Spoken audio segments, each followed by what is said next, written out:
Welcome to our today's anatomy class. In our today's class, we'll be looking at the development of the early brain. How the early brain started as a structure called a neural tube. So this the neural tube originates from the embryonic structure known as ectoderm. So ectoderm gave rise to a neural tube. The neural tube now become folded. It folds into what we call the three primary vesicles. So ectoderm give rise to neural tube. So the neural tube now folds. The neural tube folds to become primary vesicles, primary brain vesicles. So this development starts at 3rd weeks of development. So between the 3rd week to 4th week of development, the ectoderm give rise to neural tube. The neural tube now full to give rise to 3 brain vesicles. So what are the 3 brain vesicles? We have what we call the prosencephalon.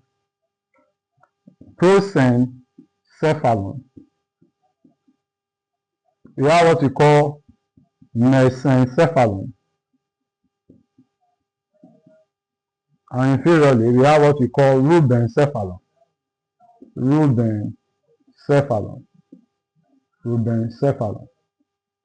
So this is what happened between the 3rd week and 4th week of development. So as a developing baby grows, around the 5th week of development, these primary brain vesicles, which are prosencephalon, mesencephalon, and rubencephalon, further give rise to secondary brain vesicles. These secondary brain vesicles are superiorly the prosencephalon give rise to the telencephalon, and the telencephalon give rise to the telencephalon, and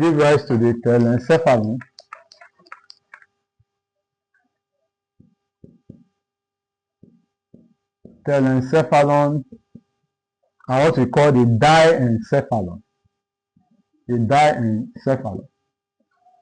While the mesencephalon remains the same, the mesencephalon.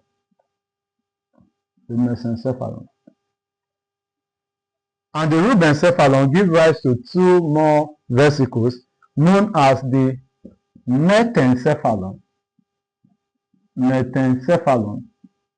what we call myelencephalon.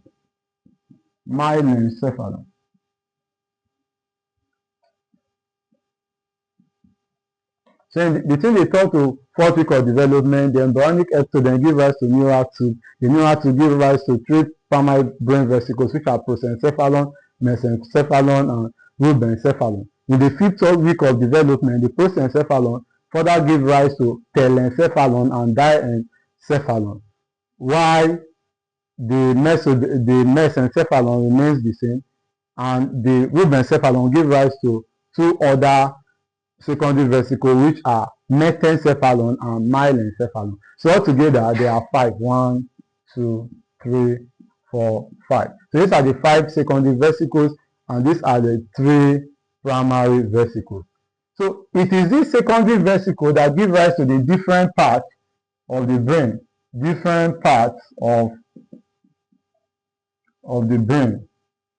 the adult brain, or the fetal brain. So it is the secondary vesicle that later become different parts of the brain. For example, the telencephalon give rise to a part of the brain called cerebral hemisphere. It gives rise to the basal ganglia. It gives rise to the entire olfactory system. It gives rise to the hypothalamus. It gives rise to the hippocampus. It gives rise to what we call the amygdaloid nucleus. While the diencephalon give rise to the thalamus, the hypothalamus, the epithalamus, the subthalamus.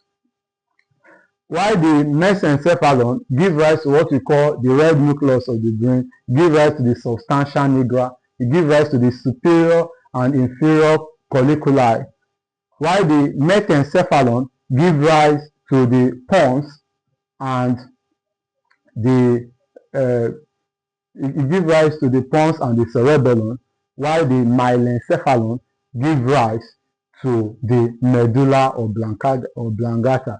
The mesencephalon remain as the midbrain. I want you to also know that this prosencephalon can also be called the forebrain, because the largest, it gives rise to the largest part of the brain, while the mesencephalon can also be called the midbrain, and the rubencephalon can also be called the hindbrain, right? So I'll use a schematic to further buttress my point. The schematic will help to properly organize this development. The schematic. Now let's look at it like this, that the neural tube at the third week of development give rise to three primary vesicles, which are prosencephalon,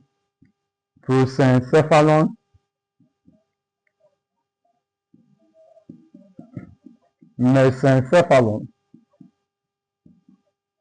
and what we call rubencephalon. The prosencephalon now give rise to two secondary vesicles, which are telencephalon, and what we call the diencephalon. This one remains the midbrain. While this one give rise to what we call the metencephalon,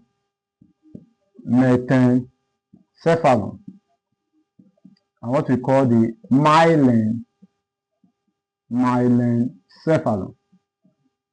myelencephalon. So the telencephalon gives rise to the cerebral hemisphere. It gives rise to the cerebral hemisphere. It gives rise to the basal ganglia. It gives rise to the hippocampus.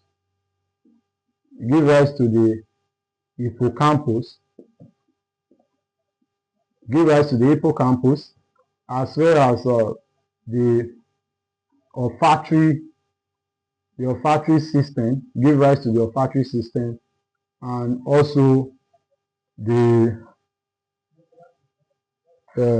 gives rise to the olfactory system, to the hippocampus, the basal ganglia, the cerebral hemisphere, and also the amygdala. The amygdala is the emotional part of the brain, while the diencephalon give rise to the pituitary gland, pituitary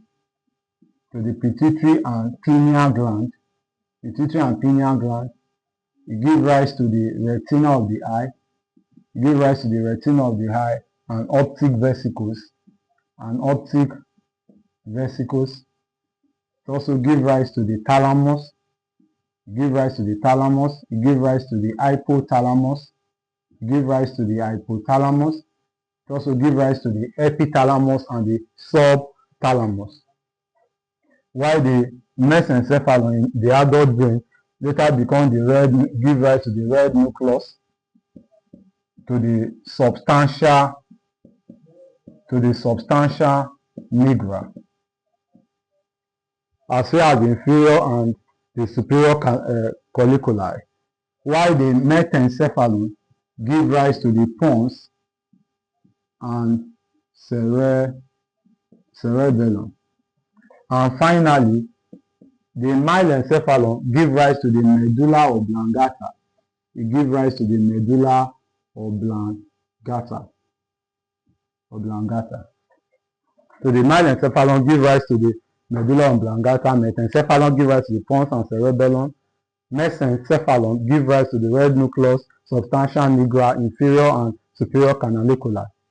The diencephalon give rise to pituitary gland, pineal gland, and the retina, as well as the optic vesicle, It gives rise to thalamus, hypothalamus, epithalamus, and the subthalamus. So this is how far we'll be going with the development of the early brain. I look forward to seeing you in my next class on the nervous system. My name is Simon. I am your anatomy educator. Thank you.